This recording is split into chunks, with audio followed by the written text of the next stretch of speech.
আমরা যারা আছি সবাই কোন ভাষায় কথা বলি? বাংলা ভাষায় বলি, তাই না? তাহলে আমি যদি সবার সাথে এখানে কথা বলতে চাই, যোগাযোগ করতে চাই, তাহলে কোন ভাষা জানতে হবে? এবং সেটা শুদ্ধ করে জানতে হবে, তাই না? আমার বাড়ি যেমন চাঁদপুর, চট্টগ্রাম, আমি এখন চাঁদগা ভাষায় বলে তোমরা বুঝবা? কি বললে বুঝবা? এখন যেটা বলছি সেটা বললে বুঝবা, তাই না? তাহলে আমরা শুদ্ধ করে বলবো, ঠিক আছে? বাংলাটা আমরা শুদ্ধ করে বলবো। ওকে, তারপরে আরেকটা ভাষা শিখতে হবে, সেটার নাম কি বলতো? ইংরেজি ভাষা। জোরে বলো, ইংরেজি ভাষা, ঠিক আছে? ইংরেজিটা কার ভাষা? ইংরেজিটা আন্তর্জাতিক, সারা দুনিয়ার মানুষ যার সাথে যদি আমরা যোগাযোগ করতে চাই, আমরা সহজে যোগাযোগ করতে পারবো কোন ভাষায়? ইংরেজি ভাষায়। যদি আমি এখন আমেরিকার কারোর সাথে যোগাযোগ করতে চাই, কি লাগবে? ইন্ডিয়ার কারোর সাথে বন্ধুত্ব করতে চাই, কি লাগবে? আমি যদি আফ্রিকার কারোর সাথে কথা বলতে চাই, কি লাগবে?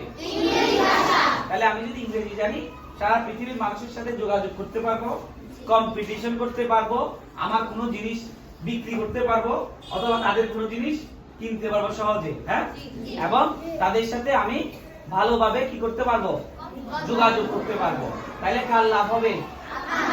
আমাদের লাভ, আমাদের দরকার, ঠিক আছে? তাহলে কি শিখতে হবে? ইংরেজি। এরপর আরেকটা ভাষা আছে, সেটা কি?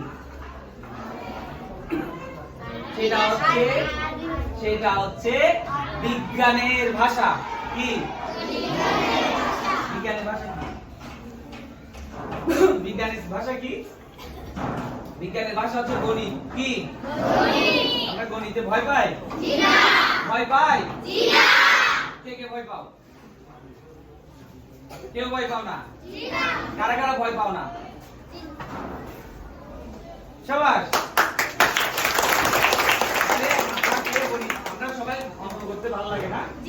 তাহলে আমরা গণিত ভালো পারলে আমরা কি করতে পারবো? ভালো বিজ্ঞান পারবো। ভালো বিজ্ঞান পারলে কি হবো? বিজ্ঞানী হবো। আর যারা বিজ্ঞানে দক্ষ, প্রযুক্তিতে ভালো, পৃথিবীর সেই দেশগুলো উন্নত যারা বিজ্ঞান এবং প্রযুক্তিতে উন্নত।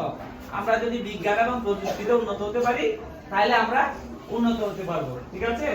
আমরা সারা পৃথিবীর মধ্যে সকল দেশের রানী সেজে আমার জন্মভূমি, আমরা গাই না? সকল দেশের সেরা আমরা বাংলাদেশ যদি হতে চাই, তাহলে কি করতে হবে?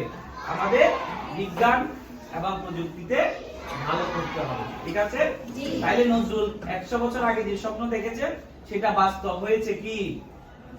বিশ্বজগৎ দেখবো আমি আপন হাতে মুঠোয় করে। এই যে হাতের মুঠোয় কি হয়েছে? ফোন হয়েছে, এবং এই ফোনের ভিতরে আমি চাইলে সারা বিশ্ব কি পারি? তাহলে যারা কবি সাহিত্যিক, তারা কি করতে পারেন? ভবিষ্যৎ বলতে পারেন। কারণ কি? তারা অনেক জ্ঞানী, তারা অনেক পড়াশোনা করেন, অনেক জানেন। যারা অনেক জ্ঞানী, তারা ভবিষ্যৎ বাণী করতে পারেন। নজরুল এরকম একজন অনেক অসাধারণ একজন প্রতিভাবান মানুষ, জ্ঞানী মানুষ। ওই কারণে উনি 100 বছর আগে বলেছেন যে আমরা মঙ্গল জয় করব, চন্দ্র জয় করব, বিশ্বজগৎ আমাদের হাতের মুঠোয় আসবে, পাতাল ফেড়ে আমরা কোথায় যাব? নিচে যাব। আকাশ পুরে কোথায় উঠবো? উপরে। পৃথিবীর কোনো জিনিস আমাদের কি থাকবে না? বাধা থাকবে না। তাহলে আমরা বিশ্বজয় করতে চাই? জি। কে কে বিশ্বজয় করতে চাও? গুড। তাহলে বিশ্বজয় করতে হলে আমাদেরকে কি করতে হবে?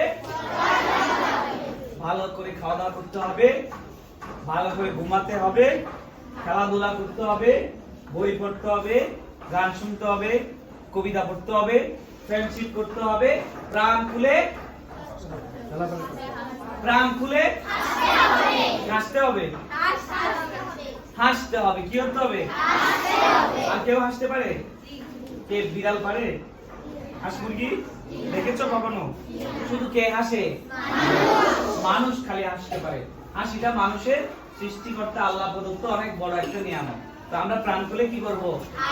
হাসবো, হাসি মুখে থাকবো, বন্ধুত্ব করব, ঠিক আছে? ফ্রেন্ডশিপ করব, বাবা মার কথা শুনবো, বড়দের সম্মান করব, ছোটদের আদর করব, সবাই মিলে ভালো থাকবো। সবাই মিলে ভালো থাকবো। Thank you.